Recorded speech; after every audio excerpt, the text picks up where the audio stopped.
नमस्कार। सरदार शहर नगर परिषद के सभापति राजकरण चौधरी इस बार सरदार शहर की राजनीति में बगावत के प्रतीक के रूप में उभरे। उन्होंने जिस स्वर्गीय पंडित भंवरलाल शर्मा ने उनको सभापति बनाया, स्वर्गीय शर्मा के निधन के साथ ही उनके पुत्र अनिल शर्मा जो सरदार शहर के विधायक बन गए, चंद दिनों में ही स्वाभिमान के नाम पर उनसे अलग हो गए और उन्हें अपने समर्थकों के साथ चुनौती देते हुए नजर आए।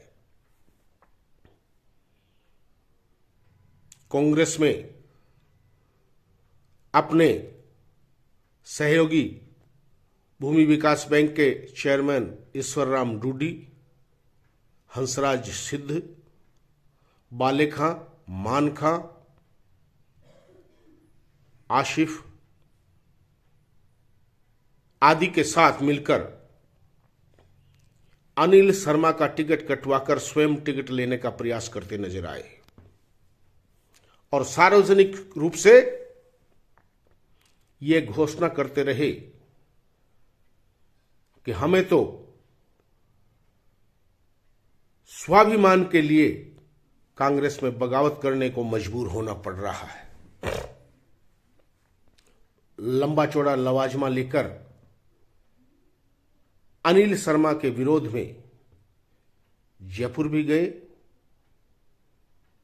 प्रदेश कांग्रेस कमेटी के अध्यक्ष गोविंद डोटासरा उनकी हौसला अफजाई भी कर रहे थे, लेकिन राजनीति की इस सरदार शहर विधानसभा क्षेत्र की नदियां में अब बहुत सा पानी बह चुका है। मुख्य नदी के मुहाने से शुरू हुए राजकरण चौधरी नदी के किनारों की थपेड़े खाते हुए अपने मूल उद्देश्य को छोड़कर अब असलियत पर आ गए हैं, ऐसा लगता है। साथ जाता है, मैंने परसों भी कहा था, कौन किसके साथ आता है ये पता है। कल नामांकन दाखिल होने की अंतिम तिथि है, आपके साथ जो कार्यकर्ता खुलकर आएंगे, मंचासीन भी बनेंगे। नामांकन दाखिल के लिए जैसा हमारे नेता अशोक जी ने बताया कि समय कम बचा है, इसलिए हम एकदम साधारण रूप में पर्चा दाखिल करेंगे और न हम किसी प्रकार का हुड़दंगबाजी होने देंगे। और जिस दिन कार्यालय का उद्घाटन होगा उस दिन आप हमसे रूबरू होना, हम आपको इसका जवाब जनता देगी, मैं नहीं दूंगा, पूरी तहसील देगी। समय कम है, 20 दिन का समय बचा है, तो चुनाव लड़ने में कितनी कठिनाइयों का सामना करने में कार्यकर्ता को बनाना पड़ेगा। निश्चित रूप से निर्दलीय चुनाव लड़ने में कठिनाइयां आती है और चुनाव चाहे पार्टी का हो चाहे निर्दलीय हो, कभी चुनाव को चुनाव समझ के लड़ना पड़ता है, आसान नहीं होता है। लेकिन जब हौसला और जज्बा अगर कार्यकर्ताओं में होता है तो समय कोई आगे वैल्यू नहीं रखता। हर कार्यकर्ता राजगढ़ बन के हर गाँव में और हर शहर के वार्डों में अगर निकलेंगे तो समय हमारे पास बहुत है, ऐसी कोई कमी समय की नहीं। सर, किस विजन के साथ में चुनाव लड़ने जा रहे हैं आप? विजन परिवर्तन, शहर परिवर्तन मांग रहा है, परिवर्तन की आंधी चलनी चाहिए और नया युग आना चाहिए। नए युग की शुरुआत हम करने की कोशिश करने जा रहे हैं। धन्यवाद। भारतीय जनता पार्टी में 6 बार विधायक का चुनाव लड़ चुके पूर्व विधायक अशोक पिंचा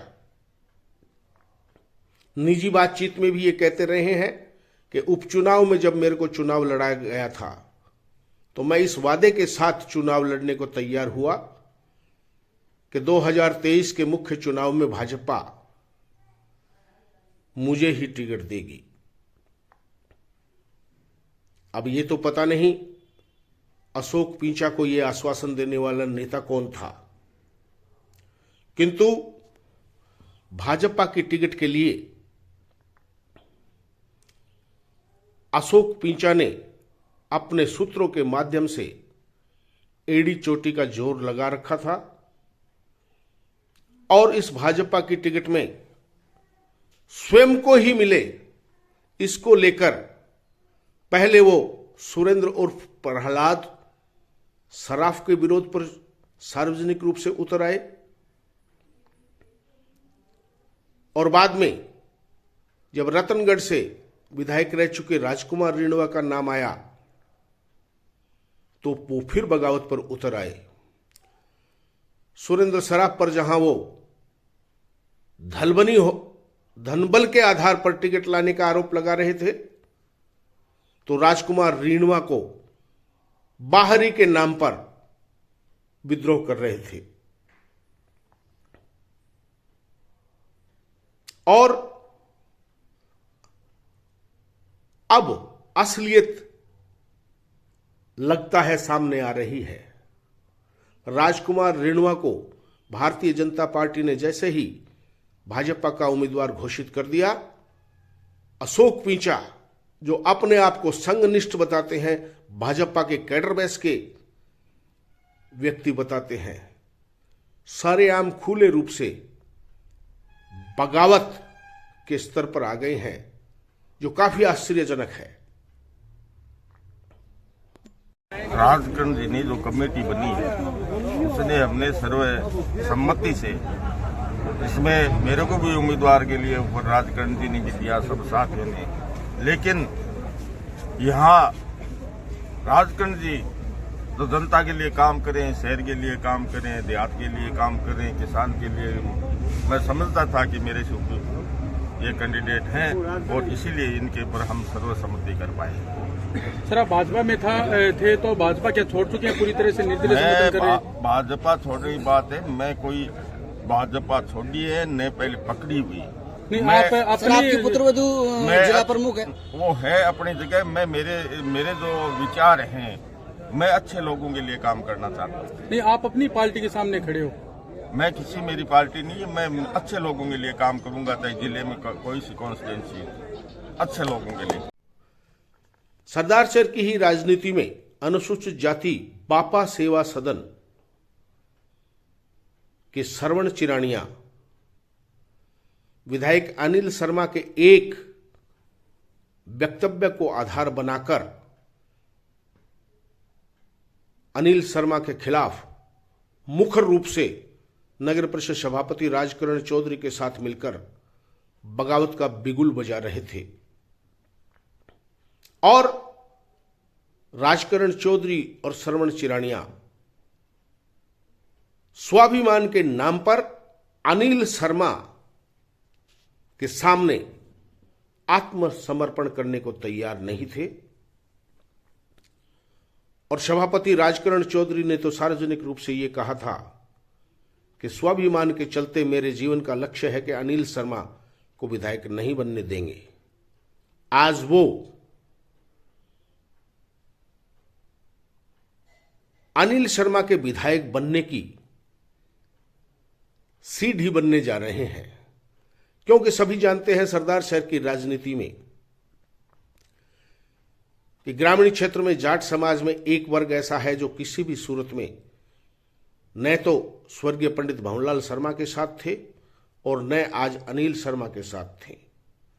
और राजनीति में सभी जानते हैं कि जो सार्वजनिक ये घोषणा करता है कि हमारे स्वाभिमान को ठेस पहुंचाने वाले अनिल शर्मा को हम विधायक नहीं बनने देंगे और जो उनको हराएगा उनको वोट देंगे, लेकिन अंदर का लालच शायद इतना उग्र हो चुका है कि अपने किए वादों को भी सभापति राजकरण चौधरी और श्रवण चिरानिया भूल चुके हैं और भाजपा के उम्मीदवार राजकुमार रिणवा बन जाने के बाद अनिल शर्मा को जिताने की सीढ़ी बनने को तैयार हो गए हैं, क्योंकि राजकरण चौधरी तीसरे मोर्चे के रूप में निर्दलीय प्रत्याशी के रूप में उतरने की घोषणा कर चुके हैं।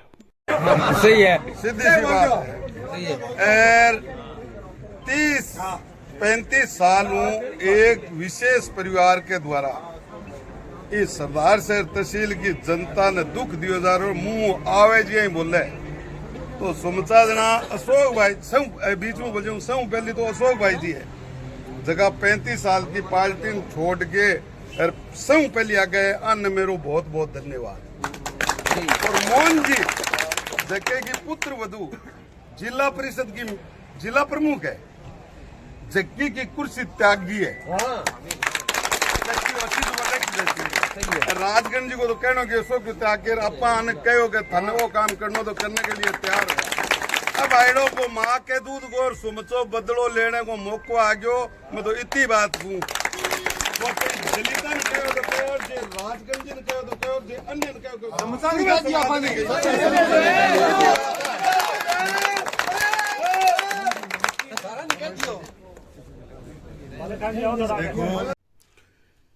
शिवचंद साहू और सत्यनारायण सहारण भी भारतीय जनता पार्टी के सरदार शहर की राजनीति में प्रमुख किरदार हैं और दोनों ही वर्तमान विधायक अनिल शर्मा की कार्यशैली से नाराज होकर स्वाभिमान के नाम पर नगर परिषद सभापति राजकरण चौधरी के साथ सरेआम गलबैयां करते देखे जा रहे हैं और भारतीय जनता पार्टी से बगावत करते हुए भाजपा के सरदार शहर उम्मीदवार के रूप में राजकुमार रेणवा का नाम घोषित हो जाने के बाद भी तीसरे मोर्चे के रूप में सत्यनारायण सहारण और शिवचंद साहू राजकरण चौधरी सभापति नगर परिषद चूरू को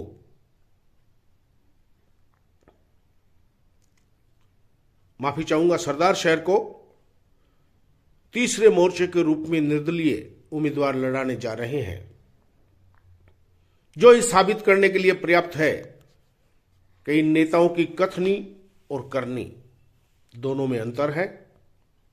सभी राजनीतिक जानकारों का यह कहना है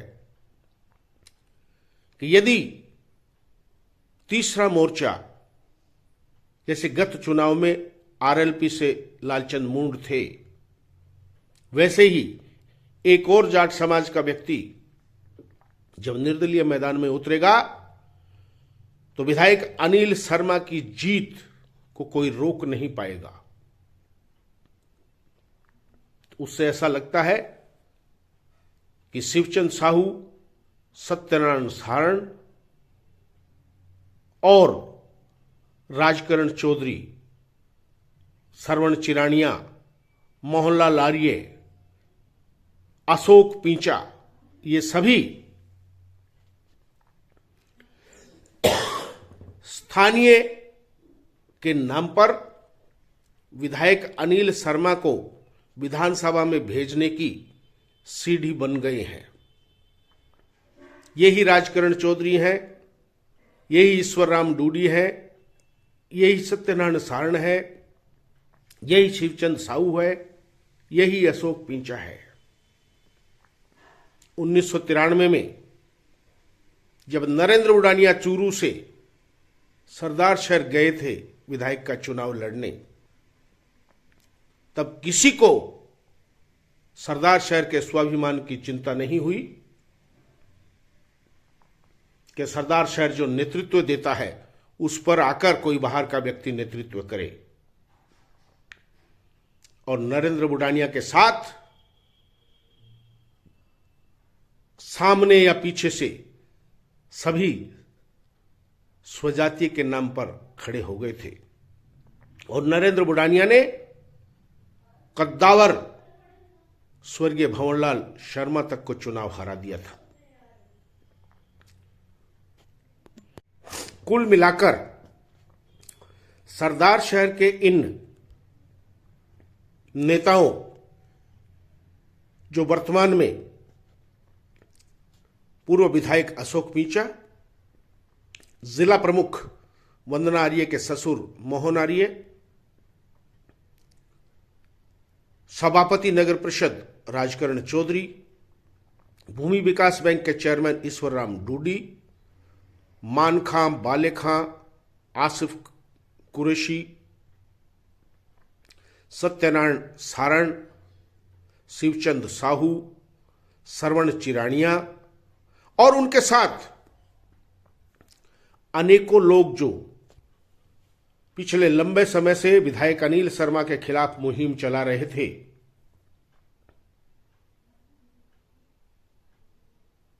उनका विरोध शायद ऐसा लगता है इन नेताओं के आचरण से कि अनिल शर्मा के खिलाफ नहीं था, बल्कि इनके दिलों में अपनी महत्वाकांक्षाएं हिलोरे मार रही थी। राजकरण चौधरी जब बागी निर्दलीय चुनाव लड़ने को तैयार हो गए हैं तो उनकी मूल भावना स्पष्ट हो गई है। पूर्व विधायक अशोक पींचा की भी ये भावना प्रस्फुटित हो चुकी है कि मुझे टिकट नहीं दिया तो बीजेपी को यहां से जीतने नहीं दूंगा। सत्यनारायण सारण और शिवचंद साहू भी उसी श्रेणी में खुलकर सामने आ गए हैं। मोहन आर्य जैसा सीधा साधा इंसान किस कारण से शामिल हुआ है समझ से बाहर है। तो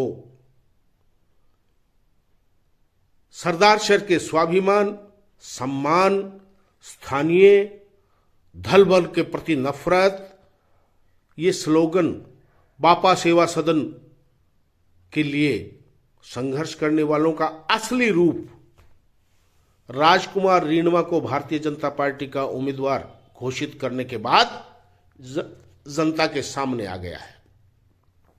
और ऐसा लगता है कि वर्तमान विधायक अनिल शर्मा की रणनीति कारगर साबित हुई है। सरदार शहर की राजनीति में वर्षों से जो व्यक्ति जाट समाज को इंगित करके सख्ती बरतता है, तो जाट समाज गुस्से में आकर अपना अलग चुनाव लड़ लेता है। और लाख उनकी मन भावना हो कि अनिल शर्मा या पहले स्वर्गीय भंवरलाल शर्मा को चुनाव हराया जाए, लेकिन सरदार शहर का इतिहास कहता है कि सरदार शहर की राजनीति में पंडित भंवरलाल शर्मा ने ऐसे बीज बो दिए कि हमेशा ही गुस्से का शिकार होकर जाट समाज अप्रत्यक्ष रूप से भंवरलाल शर्मा या वर्तमान में अनिल शर्मा का ही उम्मीदवार साबित होगा।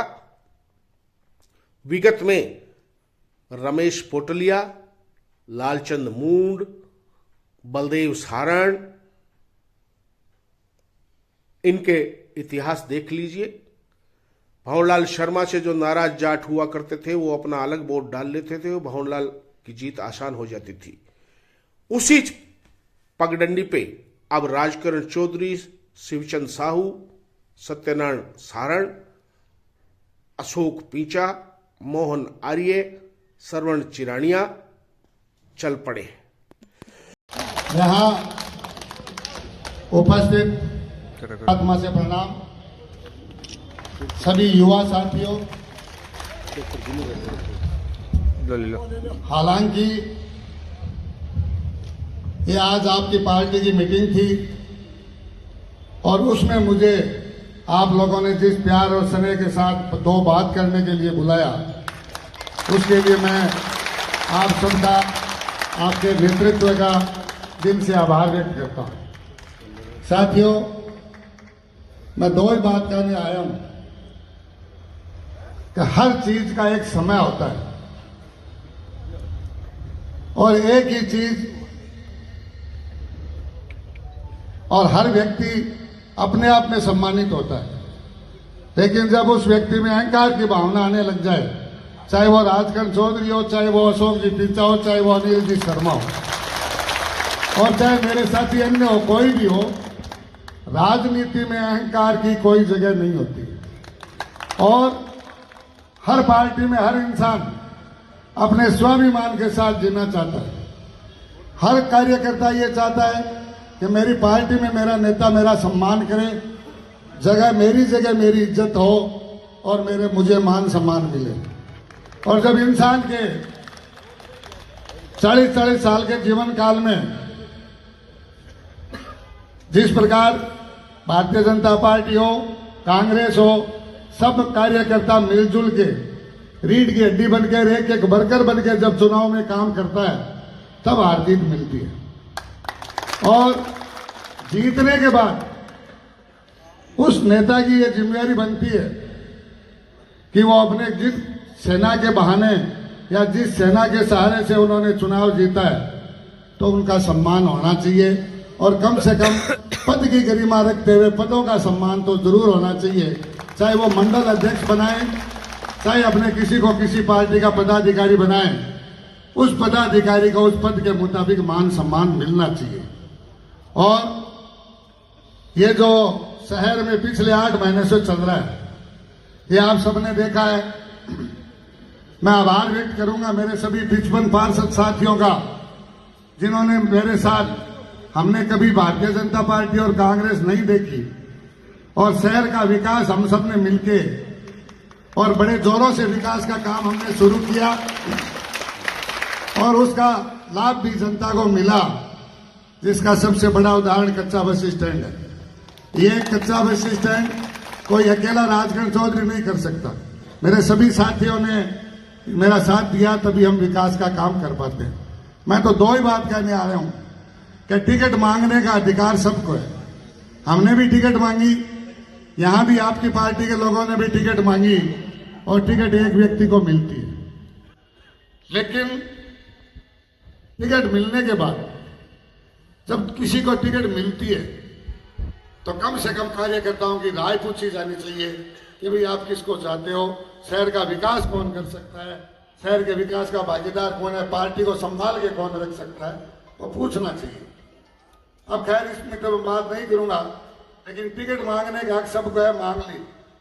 लेकिन ये सरदार शहर एक ऐसा शहर है जहां आज तक जब भी कोई बारी व्यक्ति है, चाहे वो कितना ही सम्मानीय हो, हमेशा वो हार के गए। और सरदार शहर की चिंता इतनी कमजोर नहीं है कि हर किसी के पीछे हो जाए। सब लोग प्रबुद्ध लोग बैठे हैं। हमारे सभी साथी जो मेरे साथ आए हैं, चाहे वो भूमि विकास बैंक के चेयरमैन ईश्वर राम जी डूडी हो, क्रय विक्रय सहकारी समिति के भाई श्री लालचंद जी हो, भाई हंसराज सिद्ध हो, काफी लोग उपचुनाव के बाद में अपने को आपको असहज महसूस कर रहे थे। और पिछले 8 महीनों में हमारे साथ जिस प्रकार का बिहेव हो रहा है वो पूरे शहर की और देहात की जनता देख रही है। और बकरा मंडी की एक मीटिंग का मैं चर्चा यहां जरूर करना चाहूंगा, उसमें मुझे भी बुलाया गया था और उसके बारे में जो एक अपमानजनक जगह मेरे साथ आए मेरे भाई सरवण चिरानिया जी यहाँ बैठे हैं। समाज विशेष के लिए हो चाहे व्यक्ति विशेष के हो, नेता जब बनता है तो नेता को एक एक शब्द तोल के बोलना चाहिए। अगर बोलने का ध्यान नहीं, तोल के बोलने बिना नुकसान होता है। वहां इस प्रकार की भाषा का मैं अपने आप को अपमानित महसूस किया, मैंने जलील महसूस किया कि मेरी आंखों के आगे ये कहा गया कि किसी की मां ने अगर दूध पिया है तो रोक के दिखा लेना, और उसका इशारा मेरी तरफ भी था उनका। तो मैं आज तक ये नहीं समझ पाया कि वो किसको निकाली। अगर मुझे निकाली तो मैं भी कोई बिना समाज का नहीं हूं, और अगर मेघवाल समाज को निकाली तो मेघवाल समाज भी अपने आप में आज बहुत सक्षम है, 50,000 वोटों का मालिक है। मैं बार बार यही निवेदन करता हूं कि दोस्तों अब समय आ गया। अब जो 30 सालों से पीछे चल रहा है वो अब चलने वाला मामला नहीं है।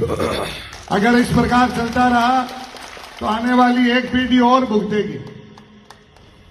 एक पीढ़ी आने वाली अभी तक भुगत रही है, एक पीढ़ी जवान हो गई, एक पीढ़ी और भुगतेगी। पुराने बुजुर्ग नेताओं की बात अलग थी और अब की बात अलग है। इसलिए मैं सभी से यही कहूंगा कि शहर में चाहे कांग्रेस का प्रतिनिधि हो चाहे भारतीय जनता पार्टी का प्रतिनिधि हो, ऐसा प्रतिनिधि होना चाहिए जो शहर का विकास कर सके और देहात का विकास कर सके, और देहात के लोगों को जब शहर में आए तो उनकी सुनने वाला कोई मिले। आज हालात ये हैं कि यहाँ कोई सुनने वाला नहीं मिलता और 2-4 व्यक्तियों में सिमट के रह गया है राज का काम ये नहीं होता है, प्रजा को संभाल के रखना राज का काम होता है। मैं तो मेरी बात कह के जाता हूं कि सरदार शहर की जनता और सर्व समाज जो भी निर्णय करेगा उसमें राजगढ़ चौधरी उनके साथ रहेगा, मेरी टीम उनके साथ रहेगी। निर्णय आपका होगा, फैसला जनता का होगा, काम हमारा होगा। और हमने शुरू दिन से एक नारा दिया था, काम किया है काम करेंगे, जन जन का सम्मान करेंगे। मैं तो यही विश्वास दिलाता हूं कि जो भी प्रतिनिधि आप चुने ऐसा चुने जो आपका मान सम्मान करे, आपके हितों की रक्षा करे, आपके लिए 24 घंटे खड़ा रहे। मुझे यह बुला के आपने जो बोलने का मौका दिया उसका मैं आपके नेतृत्व का बहुत बहुत आभार व्यक्त करता हूं। और एक अंतिम निवेदन करके जाता हूं कि शहर के 5-6 व्यक्तियों ने टिकटें मांगी, उसमें भारतीय जनता पार्टी के भी हैं, कांग्रेस के भी हैं। मेरा तो यही आग्रह है, अब एक टिकट बची है, एक टिकट तो क्लियर हो चुकी कांग्रेस की तो, और कांग्रेस के हाल क्या है वो मैं अभी नहीं इस मंच पे नहीं कहूंगा, लेकिन अभी जो टिकट मिलनी है वो आप सभी अपने नेताओं से कह के ऐसी टिकट दिलवाएं जो आपके हितों की रक्षा कर सके। बाहरी व्यक्ति को लाके और वहां से वो बाहर चले जाएंगे, फिर अपने ढूंढते रहेंगे, कोई फायदा नहीं है। इसलिए आप जो भी निर्णय आपका नेतृत्व करे, अच्छे एक नेता को टिकट दिलवाएं ताकि आपकी रक्षा कर सके। आप लोगों ने जिस प्रकार का मुझे यहाँ बुला के मान सम्मान दिया, मैं मेरी तरफ से, मेरे साथियों की टीम की तरफ से आप सबका बहुत बहुत आभार व्यक्त करूंगा। और यह आपको विश्वास दिला के जाता हूं कि अन्याय के खिलाफ लड़ेंगे। ये भाई के किसी के मन में भ्रम है कि ये डर जाएंगे या झुक जाएंगे या कहीं जाके पैर पकड़ लेंगे, मोहनलाल चौधरी का बेटा ऐसी रात पैदा नहीं हुआ, मर सकते हैं, झुक नहीं सकते। बहुत बहुत आपका आभार, बहुत बहुत धन्यवाद। किलवा वहीं चूरू जिले की सबसे बड़ी हॉट सीट या बीकानेर संभाग की भी कहें तो कोई अतिशयोक्ति नहीं होगी। तारानगर किसको तारा दिखाएगा, इसको लेकर भी बड़ा मामला चल रहा है। आज राजेंद्र राठौड़ ने भी वहां पे नामांकन दाखिल कर दिया है और उन्होंने भी बड़ा शक्ति प्रदर्शन किया था। लेकिन बात करें सरदार शहर की, तो सरदार शहर में जैसा कि मैंने कल आपको बताया था कि मालजी गार्डन के अंदर भाजपा द्वारा एक बैठक की जाएगी जिसमें बगावती तेवर अपनाए जाएंगे। मैंने आपको काफी पहले बता दिया था कि कल बारात तो सज जाएगी लेकिन दूल्हे का नाम तय नहीं होगा। मैं आपसे सबसे एक बार निवेदन कर दूं कि अगर एक बार आप सभी इस वीडियो को शेयर कर दें तो ज्यादा से ज्यादा लोगों तक जानकारी मैं पहुंचा पाऊंगा। अगर आप मेरा कहना माने तो मैं चाहूंगा एक बार आप इसे सभी शेयर कर दें। हाँ, तो मैं फिर आ जाता हूं सरदार शहर पे। तो जैसा मैंने कल बताया था कि सरदार शहर में है वो कल भाजपा के बगावत करने वालों की बारात तो सज जाएगी लेकिन दूल्हा तय नहीं होगा। आखिर यही हुआ, गांवों से लोगों को बुला लिया गया, मालजी गार्डन के अंदर लोग इकट्ठे भी हो गए और राजकुमार रिणवा के सरदार शहर में आने के नुकसान भी बताए गए। हालांकि ये बगावती तेवर बीजेपी में काफी लंबे समय से चल रहे हैं, जबकि बीजेपी को है कोई भी उम्मीदवार आए उसको स्वीकार